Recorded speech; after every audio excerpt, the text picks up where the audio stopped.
ఖమ్మం జిల్లా కొణిజర్ల మండలం పల్లిపాడులోని పచ్చని పంట పొలాల మధ్య కొలువై ఉన్న శంభులింగేశ్వర స్వామి ఆలయం భక్తుల ఆధ్యాత్మిక విశ్వాసానికి ప్రతీకగా నిలుస్తోంది. సాధారణంగా శివలింగాలకు ఉండే పాణమట్టం ఉండే అభిషేక జలాలు వెళ్లే మార్గం ఈ ఆలయంలో లేకపోవడం ఈ దేవాలయ ప్రధాన విశేషంగా భావిస్తున్నారు. కాకతీయుల కాలంలో నిర్మితమైన అనేక శివాలయాలకు విభిన్నంగా ఉన్న ఈ ఆలయం భక్తులను విశేషంగా ఆకర్షిస్తోంది. భక్తుల విశ్వాసం ప్రకారం ఆలయంలో అమ్మవారు శ్రీ మహామేరు యంత్రం స్వరూపిణిగా దర్శనమిస్తారు.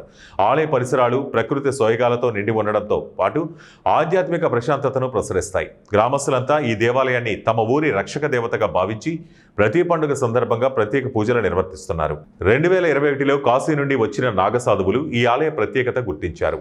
వారు శివలింగం వద్ద పాణమట్టం లేకపోవడాన్ని గమనించి లింగం కింద శ్రీచక్రం ఉండే అవకాశం ఉందని సూచించారు. అనంతరం అర్చకులు పరిశీలించగా లింగం క్రింద నిజంగానే శ్రీచక్రం ఉన్నట్లు నిర్ధారించారు. అప్పటి నుంచి కేవలం అర్చకులు మాత్రమే అభిషేకాలు నిర్వర్తిస్తున్నారు. శ్రీచక్రం ఉనికి తెలిసిన తర్వాత ఆలయానికి భక్తుల రద్దీ మరింతగా పెరిగింది. స్థానికులు, రైతులు ప్రభలను కట్టి ఊరేగింపుగా ఆలయానికి చేరుకుని మొక్కులు చెల్లించుకుంటూ శాంతి కరుణలు కోరుతున్నారు. గ్రామస్తులు ఈ ఆలయాన్ని శ్రీ చక్రధర శంభులింగేశ్వర స్వామిగా గౌరవంగా పిలుస్తారు. ప్రతి సంవత్సరం మహాశివరాత్రి, కార్తీక మాసం సందర్భంగా ప్రత్యేక ఉత్సవాలు నిర్వర్తిస్తారు. గ్రామంలోని యువకులు స్వయంగా సేవా కార్యక్రమాలు చేపట్టి సుదూర ప్రాంతాల నుండి వచ్చే భక్తులకు అన్నప్రసాదం వడ్డిస్తారు.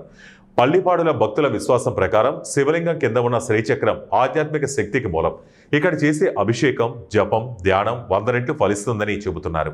ఇలాంటి ప్రత్యేకతతో ఉన్న ఈ ఆలయం ఖమ్మం నగరానికి కేవలం 20 నుంచి 25 కిలోమీటర్ల దూరంలో ఉండి ఖమ్మం జిల్లాతో పాటు సమీప మండలాల భక్తులకు కూడా ఒక విశిష్ట ఆధ్యాత్మిక కేంద్రంగా అవతరించింది.